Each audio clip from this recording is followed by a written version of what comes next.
Hey guys, balik lagi sama gua Ferdian di kelas cara membuat nasi goreng kimchi. Nah, jadi ini sebenarnya kelas lanjutan dari cara membuat kimchi dan kita bakal aplikasiin dari kimchinya, bumbunya jadi satu hidangan nasi goreng kimchi ini. Oke? Nah, sekarang gua mau tunjukin kalian bahan-bahannya apa aja untuk pembuatan kimchi ini. Jadi di sini gue udah ada nasi. Oke, jadi nasi yang paling cocok itu adalah sebenarnya nasi apa aja yang kalian suka. Tapi kalian masukin dulu di dalam kulkas selama 1 malam supaya si gula atau saripati yang ada di beras itu jadi mengeras. Jadi nasinya lebih buyar. Lalu gue ada bumbu kimchi. Jadi untuk bumbu kimchi ini sebenarnya sama persis dengan bumbu kimchi yang dipakai untuk di kelas pembuatan kimchi. Cuma bedanya di dalam bumbu kimchi ini kita nggak masukin bubur yang dibuat dari tepung mung bean dengan tepung ketan beras putih. Lalu di dalamnya gue campur dengan jamur shiitake kering yang gue giling halus jadi powder dengan jumlah 2% dari total berat bumbu yang ada. Lalu udah dicampur semua, bumbunya itu dibiarin aja fermentasi dengan sendirian selama 3-4 hari. Nah, nanti kalau udah ada aroma fermentasinya itu udah siap dipakai. Jadi bumbunya ini dengan sendirinya itu secara natural jadi gurih banget tanpa harus pakai MSG ataupun tambahan terlalu banyak garam. Oke, di daftar berikutnya gue ada doubanjiang. Jadi doubanjiang ini kacang hitam yang difermentasi dengan cabai juga. Jadi dia nambah warna nasi goreng itu lebih merah. Dan karena kedelainya udah difermentasi, jadi rasa umaminya jauh lebih luar biasa lagi, lebih banyak. Nah, alternatif dari doubanjiang ini adalah gochujang. Jadi doubanjiang dan gochujang tuh beda. Kalau gochujang ya lebih Korea banget lah. Jadi untuk bumbunya itu aja, gua nggak ada pakai garam di sini. Tapi kita bakal pakai lada putih. Oke. Jadi untuk komposisi pendamping nasinya itu ada bawang putih. Jadi ada bawang putih, daun bawang di sini gua pakai banyak banget. Cabai hijau opsional, kalian bisa pakai cabai merah atau cabai rawit lombok. Cabai hijau gue pakai karena untuk supaya kontras aja warnanya dan dia nggak terlalu pedas. Nah, lalu gue ada kembang kol yang gue iris-iris. Lalu gue ada jamur tiram, cuma perlu disuir aja seperti ini. Kalian bisa pakai jamur shiitake kalau kalian mau. Kalian bisa pakai jamur champignon, kalian bisa pakai jamur shimeji. Terserah jamur apa aja yang ada di tempat kalian. Lalu gue ada sawi hijau yang udah gua potong kurang lebih 3-4 cm. Oke. Lalu gua ada minyak. Udah, bahannya itu aja, simple banget. Nah, sekarang kita mau mulai masuk ke proses pemasakan. Jadi kunci dari masak nasi goreng itu adalah memanaskan si wajan dengan sangat panas, sepanas mungkin sampai berasap. Dan kalian juga harus tahu jangan pakai wajan yang berbahan teflon karena kalau dipanasin panas banget dia bisa bau. Jadi pakai yang stainless steel juga sebenarnya bisa atau aluminium juga bisa, yang penting teknik masaknya itu benar gitu loh. Jadi kita panasin sampai benar-benar panas.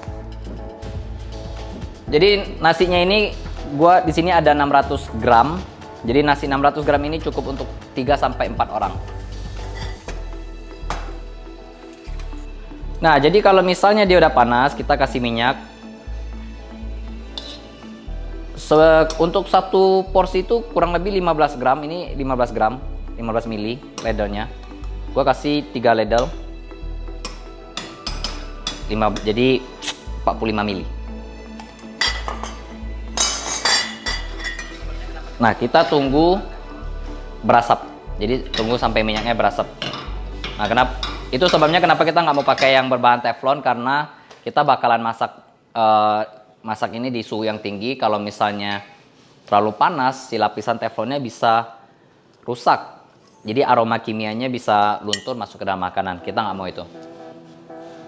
Jadi bahan yang pertama kali kita bakal tumis dulu adalah si jamur tiram. Kenapa? Karena jamur tiram ini mengandung banyak air. Kita mau bikin dia airnya hilang dulu semua. Jadi rasanya lebih gurih. Di sini gue pakai mungkin 1 cup lebih. Oke, minyaknya udah berasap. Kita kecilin dulu apinya. Gue siapin jamurnya. Jadi ini 1 cup pas sebenarnya kalau dipaksa. Jadi untuk masak di rumah, yang wajib kalian punya itu adalah sendok takar dengan cup takar.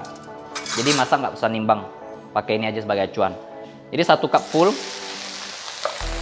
Oke.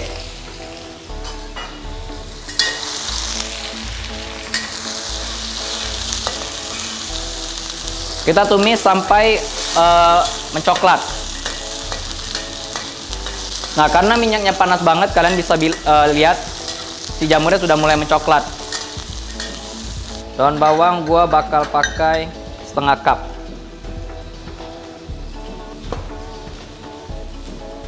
Oke.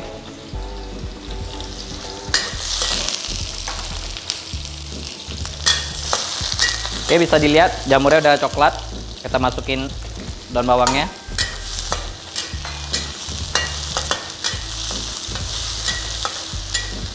Lalu di samping daun bawang kita masukin juga cabenya.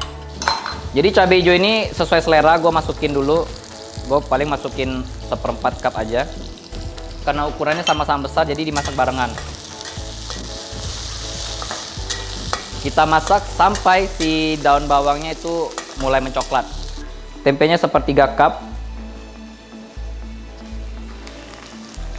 Lalu kembang kol juga 1/3 cup. Untuk sawinya ini 1 cup penuh. Ya, 1 cup penuh lah. Ini 1 cup penuh. Bikin semua. Nah, ini kita tumis sampai layu.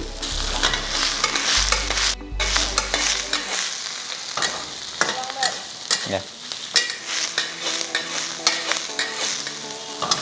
Kalau sudah mulai coklat dan semua udah mulai matang, di sini kita masukin bawang putih. Sini gua ada 2 sendok makan, ya.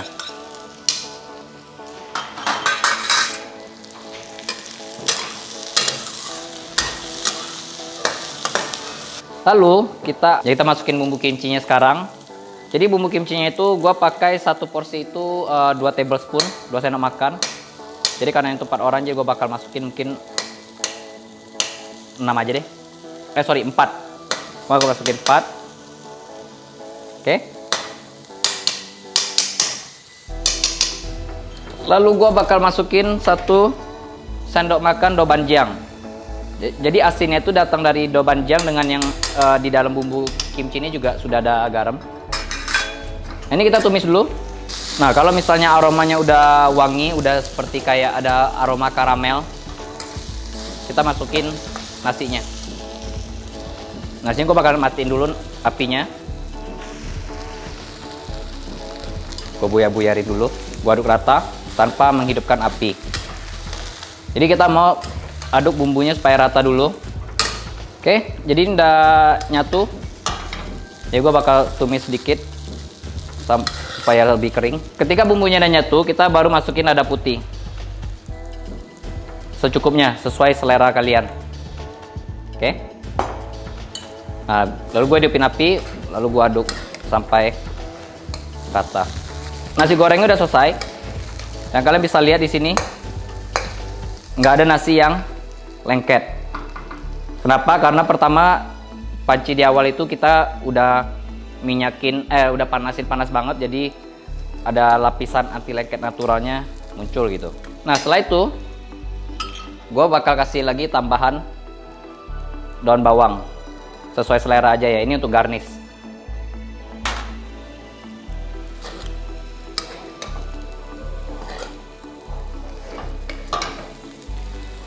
Di awal waktu kita mulai masuk sayuran, sebenarnya kalau kalian mau masukin kimchi, ditumis dalamnya, dipotong kecil dulu lalu ditumis, sebenarnya juga bisa. Tapi gua sendiri nggak mau. Kenapa? Karena dengan memasak si kimchi sebenarnya kita menghilangkan nilai nutrisinya, bahkan juga kita membunuh si bakteri baik yang si probiotik lah. Kita membunuh si probiotik di dalam kimchinya itu. Jadi gue lebih suka masak pakai bumbu kimchi tapi nanti disajin dengan sayur kimchinya. Jadi kita dapat semua manfaatnya. Jadi sudah selesai. Jadi kita plating.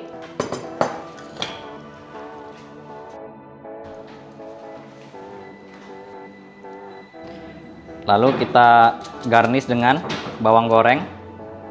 Bukan orang Indonesia kalau nggak pakai kerupuk, jadi kita kasih kerupuk. Dan bukan nasi goreng kimchi juga kalau nggak dikasih kimchi. Nah guys, jadi ini nasi goreng kimchinya. Kaya nutrisi, kaya dengan prebiotik dan probiotik. Rasanya juga gurih banget, bahkan tanpa perlu pakai MSG tambahan. Nah, gua harap kalian coba di rumah dan kalian suka dengan resep ini.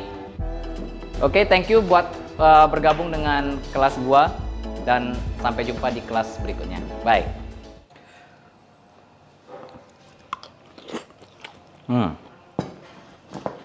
Jadi nasi gorengnya